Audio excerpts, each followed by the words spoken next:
Ishomero rya Kambaba Primary School rero kushango muri Kicwamba Nyakayojo Division ni rumwe aha amashomero ga government agaraganyirwe on project ezi orembo rwambarara ruhingwize okukora omwaka 2026 obwe bari kubombekera amaju mukaga gabashomesa sente ziri kurenga miliyoni 150 nizo zirakoresebwe kwombeka oburaro bw'abashomesa.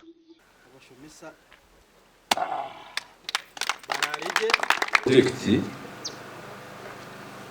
neza kukorwa contract wa kweta Chirim Enterprises Limited. Ibiri ry'enshonga mpango munonga na munonga omukubura oburaro bw'abashomesa. Noreba Kambaba eriyo mwanya ogunkubasa kweta hard to reach. So abashomesa bemba moving along distances. Omwazyo barukutaha omuka kandi bagaruka moving same distances barukwizo mukashesha nangwa no bumwe ushanga cyateganisa enshoma y'abana na munonga umurmedio lessons zakasese. Company ya Chirimi Construction Limited nibo bakwasirwe empatanage okwombeka oburaro bw'abashomesa okumara amezi 3. Kambaba Primary School eine abashomesa mushanju bonka ba government konka niryo ishomero obwa hati erukoraje omu division ya Nyakayojo no batine bikoresa ebirukumara.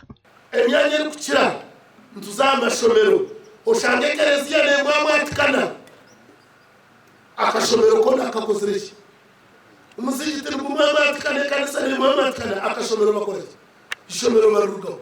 Irwaro rya Nyamitanga Health Center ya Kashatu eriri kushangwa omuri Rwemirinzi Katete naryo ni rumwe omarwaro agaganyirwemo bwanyuma yo kutunga okwetombwita kw'abashaho abatineho kurara. Ahirwa reri Mbarara City neja kombeka amaju mukaga gabashaho go kuturamo babanu bakora emirimo yabo. Ntuza kombeka staff quarters 6 units of each unit in a sitting room, in a bedroom, in a sanitary facility when each to kweta self-contained, then anaka store omisho ninga akayungu.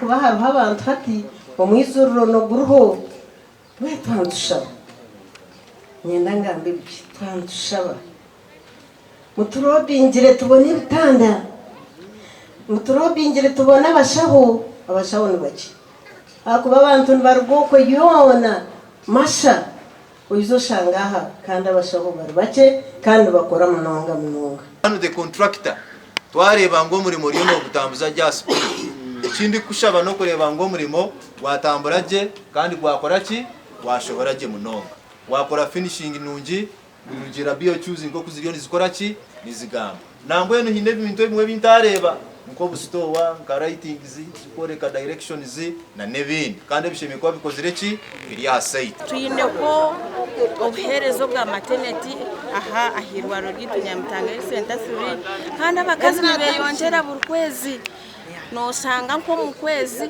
ntuzarasaba akazi kugari 80 kari 50 mothers kandi umwanya gwitu muke munonga itakomodate only for beds so nkabire nishaba ngo city leaders bakubasa kugezaho bakatushakira bakatombekera maternity structure ward mpango munonga ekubasa kuyamba bakazi bitu kandi ntubasha abantu bapromisinga ngo batwereza aho kumuraho ntubapromisinga ngo buherezo buturukoro burungi ntija gukomeza muturukubikora. Sente ziri kwingana miliyoni 167 nizo zirakoresebwe okumarira omurimogo. Ezindi projekti ezitongozibwe harimo kombeka ekisika aha mwanya gwa Independence Park ogubar kwenda kuboneza na miliyoni 56 Biharwe Primary School na yetungire obuhwezi aho barkuza kombeka toilet yo murembe kandi abakamatari Primary School nibaza kombekerwa amaju mukaga gabashomesa rero Biharwe Health Center ya Kashatu nabo batunje amaju mukaga gabashaho. Gasha kwa Christopher Himbisubwe.